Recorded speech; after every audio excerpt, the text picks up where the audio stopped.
Shalom, selamat malam seluruh jemaat GW Joyful dimanapun berada saat malam hari ini. Saya mau menyapa seluruh jemaat dan selalu berdoa buat seluruh sidang jemaat agar Tuhan melawat, memberikan kekuatan, kesehatan buat kita semua. Kiranya berkat Tuhan selalu beserta dengan kita. Bapak, terima kasih untuk malam hari ini. Hamba akan menyampaikan sharing firman Tuhan untuk memberikan kekuatan buat kami. Malam hari ini saya akan memberi satu renungan firman Tuhan dengan tema jangan tawar hati. Kita ambil dari Amsal 24 ayat 10. Jika engkau tawar hati pada masa kesesakan, kecillah kekuatanmu.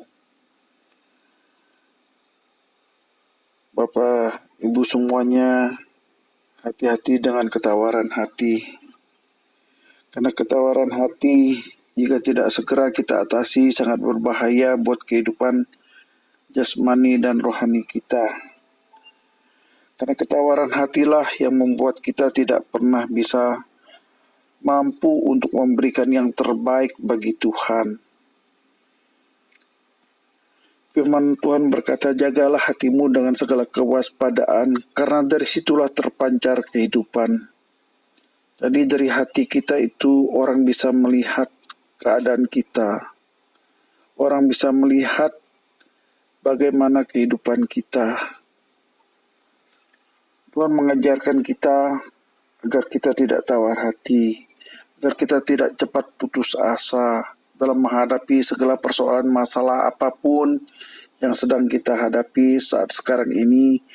Apalagi mungkin saat sekarang kita sedang menghadapi masalah pandemi COVID-19 dan mungkin kita sedang mengalami sakit penyakit ini.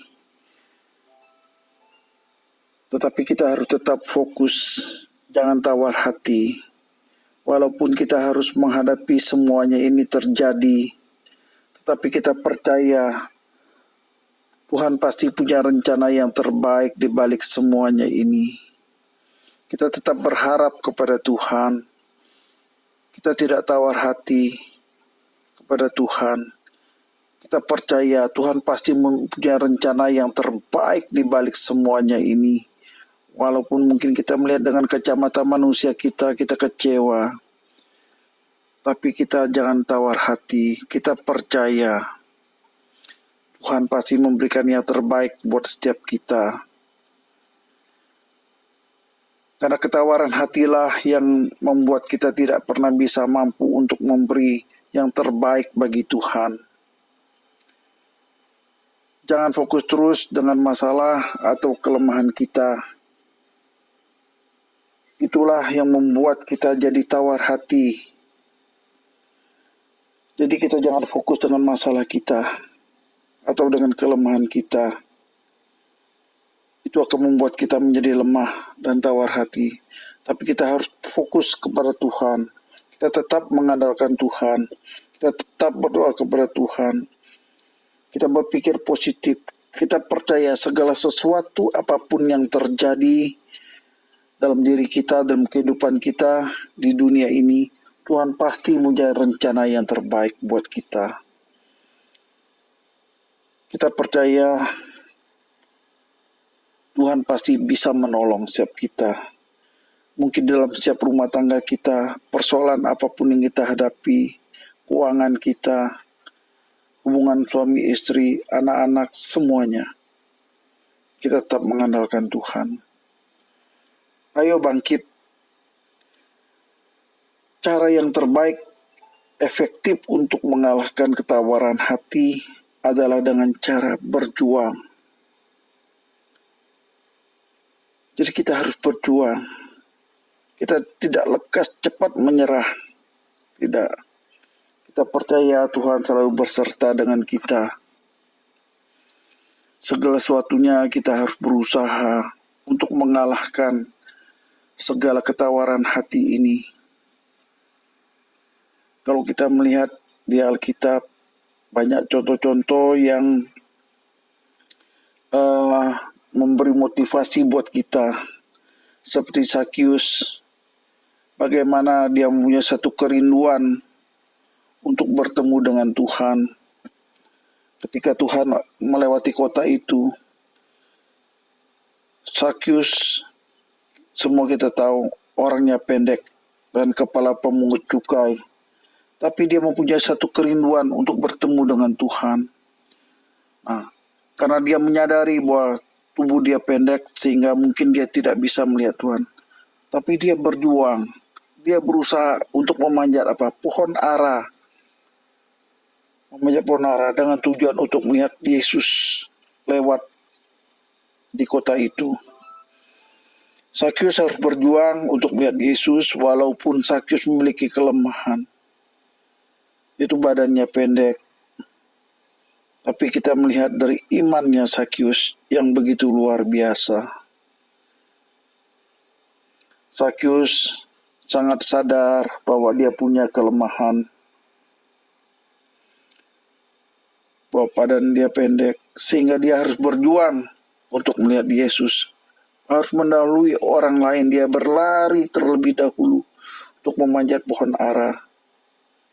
Kita lihat di Lukas 19 ayat 3. Ia berusaha untuk melihat orang, apakah Yesus itu. Tetapi ia tidak berhasil karena badannya pendek.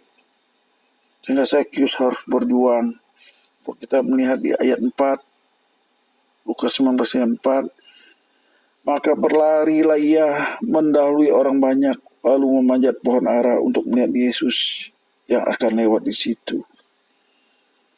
Jadi makna rohani memanjat pohon ara adalah harus ada usaha. Harus ada keinginan, harus ada kehausan, terus menerus untuk naik ke atas gunungnya Tuhan. Dampak perjuangannya Sakyus adalah Sakyus mengalami perkenanan Tuhan. Perkenanan Tuhan itu adalah waktu Tuhan mau tinggal di hati kita. Jadi, biarlah malam hari ini, kiranya perkenanan Tuhan itu adalah waktunya Tuhan. Kita mengundang Tuhan hadir dalam setiap hati kita.